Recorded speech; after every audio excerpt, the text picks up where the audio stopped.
Alright, what's going on? Welcome back to another TK41 Collectibles video. Today we've got TMS092 501st Legion Clone Trooper.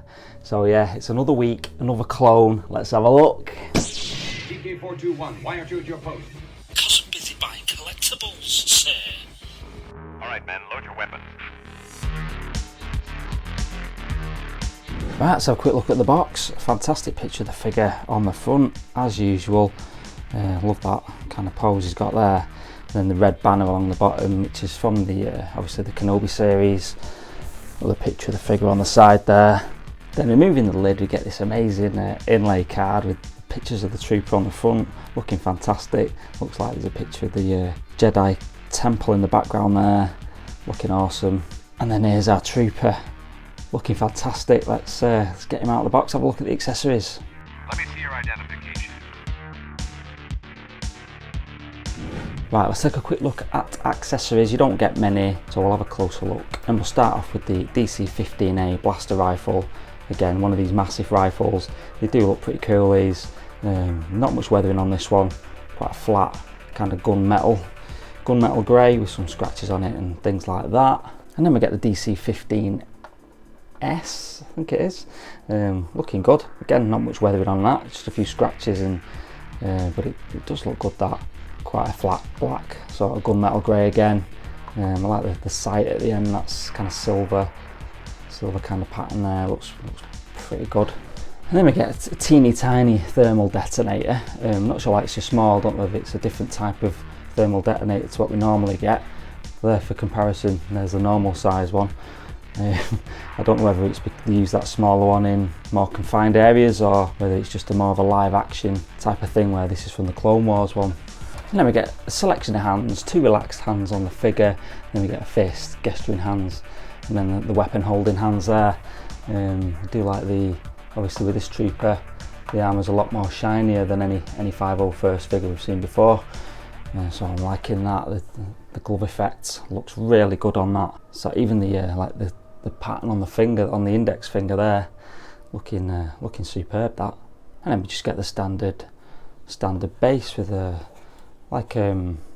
wash, sort of silvery wash on the corners here, on the edges, looking good. 501st Legion, Clone Trooper, standard grabber. Let's have a look at the figure. Give me regular reports, please.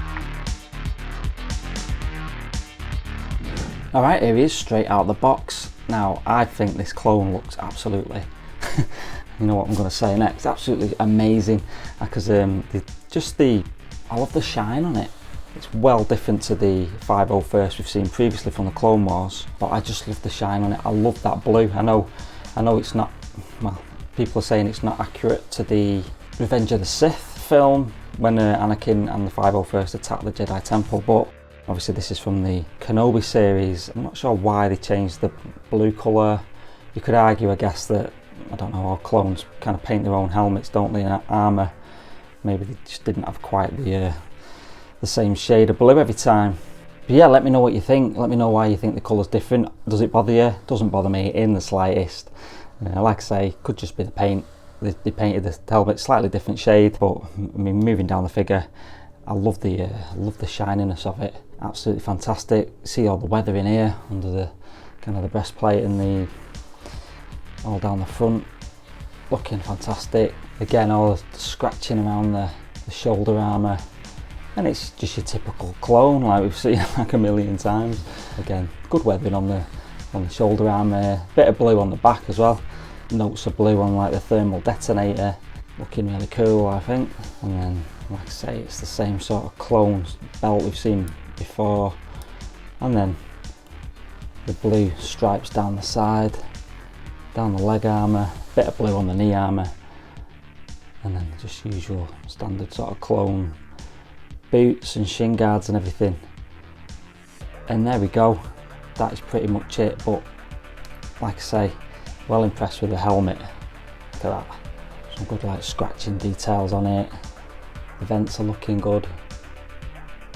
They're actually not just painted on, they're actually kind of indentations as well. Well pleased with that. I just love the shine on it, absolutely fantastic. Like I say, let me know in the comments what you reckon about this one. Stop that ship! So let me know in the comments what you think about this one. I think it's really good. Like I say, I don't think they made that many of them. I think pre-order numbers were quite low, so it might be a good idea to pick it up if you can get hold of it. And whether it's worth, I don't know. It was quite expensive, really. Even on like Sideshow's site, if you're in America, if you're in the US, it's pretty expensive really for what it is. But that's just the way things are at the minute. I think all the prices have gone up. A couple of years ago this probably would have been a heck of a lot cheaper, but yeah, that's just how it is at the minute. But it's worth having if you've not got any other 501st in your collection. Definitely a good one to pick up, I think. So articulation wise, it's pretty good. I always try and do a pose with the long rifle. Can never quite pull it off. It's quite difficult to get him to look down the sight, so it's nearly there, I guess. Not too bad. But yeah, articulation wise, absolutely fine. Probably the main issue is you probably find the hands, because you only get your right fist. Usually I like a weapon in the right hand and a fist on the left hand. Doesn't really matter, I guess. The tiny grenade, there's not really a hand for that. I think you can go in the relaxed hand, but obviously it falls out very easy. There's no gripping hand for that, which is a bit odd, but it's a teeny tiny grenade anyway, so you probably wouldn't display moulding the grenade. But yeah, really good, no issues at all. And it's the standard stuff, straps on the armour, you know, they're kind of elasticated so it all moves out of the way nicely, all good. So this is the pose I'm normally going for, obviously just a nice little museum pose, sort of on guard duty, looking amazing. Like I say, let me know whether you're picking this one up, or whether you're not too bothered about it. Even if you don't like the Kenobi series, I still think this is a quality clone trooper. It looks brilliant, love the colour, love the glossiness of it. Absolutely stunning. Does kind of elevate it a bit, that glossiness. Makes it feel a little bit more of a premium clone trooper. But yeah, not for everyone, I guess. But I think it's absolutely fantastic. You might even want to pick up a couple of them as well.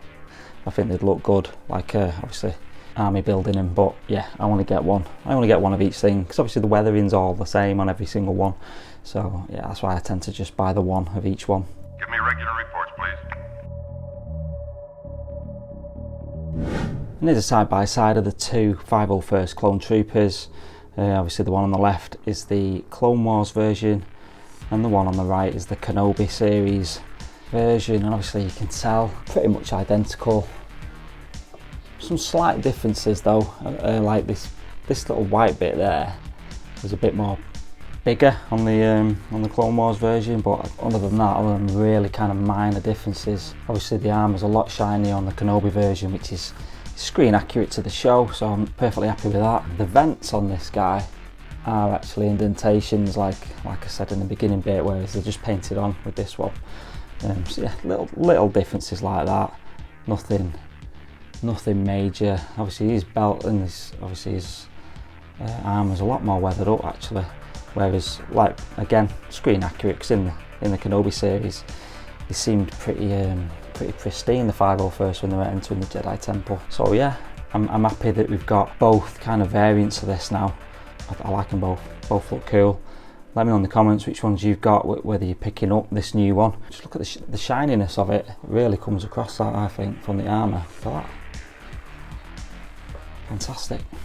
And finally, here's our dark side Anakin, flanked by the 501st Clone Wars version and the Kenobi version. It'd look really good pairing them up with either the Kenobi version or the Clone Wars version, to be honest, but obviously I've only got one of each. Doesn't quite work because of the blue, slightly different, but they both look really excellent troopers. So if you're on the fence about it, definitely consider picking this guy up, because like I say, there's quite low numbers of him produced, so if you want that one, I'd get on it while you can.